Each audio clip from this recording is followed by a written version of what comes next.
Greetings, I'm Dr. John Byron. I'm the Dean of Ashland Theological Seminary, and I'm coming to you today from my office at Ashland Theological Seminary. You can see that it is a sunny, beautiful day outside. It's Saturday. It's going to be 65 degrees. It's Saturday, and it's the week as we're getting ready to head into Holy Week, the week in which we commemorate the events leading up to Jesus' death and resurrection. And Holy Week is an important time in the church calendar, but I mentioned to you that it's Saturday, and that reminds me that when we go through Holy Week, I always find Saturday in the church calendar, that is that day between Good Friday and Easter, to be a bit of a hiccup. On Palm Sunday, we gather together to perhaps wave palms and celebrate Jesus' triumphal entry into Jerusalem. On Thursday evening, Maundy Thursday, we will commemorate Jesus' Last Supper and him giving us the ritual of communion that we still follow today. Good Friday, of course, we think about and commemorate when Jesus died on our behalf on the cross. And then, of course, on Sunday, on Easter, that is the time in which we spend our life together, remember our life together because of his resurrection. But Saturday, we just don't seem to do anything on Saturday. There is no church service to attend. There doesn't seem to be a whole lot. It seems to be a bit of a hiccup. You know, right now, I think many of us in the world are feeling a bit like it's Saturday. That is that time between what has just happened to our world and when things are going to get back to normal. And I suspect by now we are all tiring of hearing that we are living in extraordinary times. Certainly we all recognize that this is an unprecedented time. I mean, the constant news cycle reminds us of just how much has changed in just a few weeks. And indeed, the speed with which everything has happened has probably left you a bit exhausted and maybe even a bit bewildered. You're probably even asked yourself a few times, what just hit me?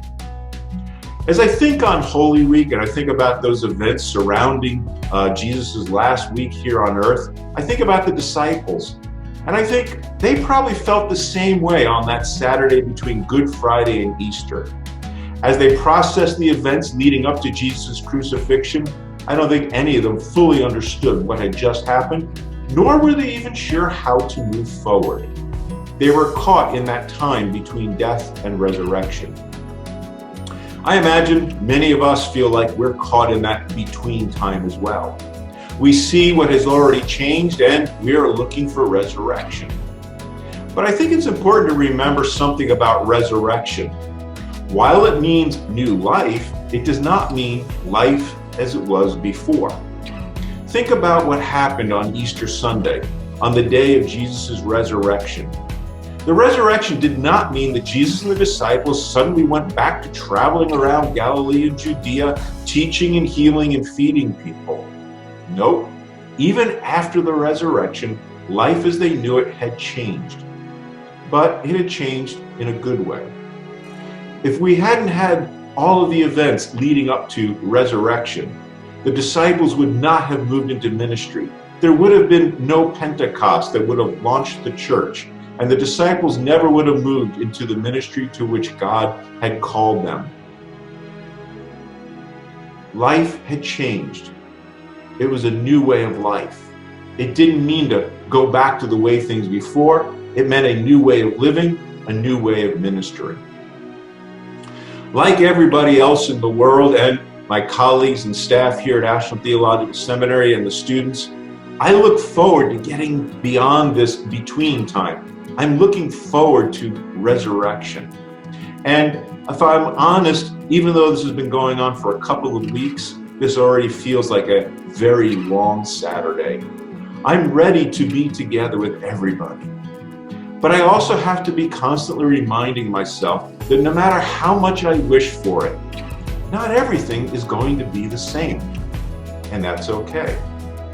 The resurrection of our churches, of our nation, of our very lives, and indeed Ashland Theological Seminary will mean for all of us a new kind of life. And it's a life that we can't yet imagine. So as we are moving through this Holy Week, and if you're watching this on that Saturday between Good Friday and Easter, I would encourage you to seek the Lord with me during this between time. and ask God to give us a glimpse of what our new life will look like. How will Ashland minister in new ways? How will you minister in new ways as we move into the future that God has for us? I look forward to seeing that all that God will do in each of our lives and in the lives of our students and our alumni. God bless you all. May you have a blessed and safe Easter, and I look forward to being with you again at some point in the future.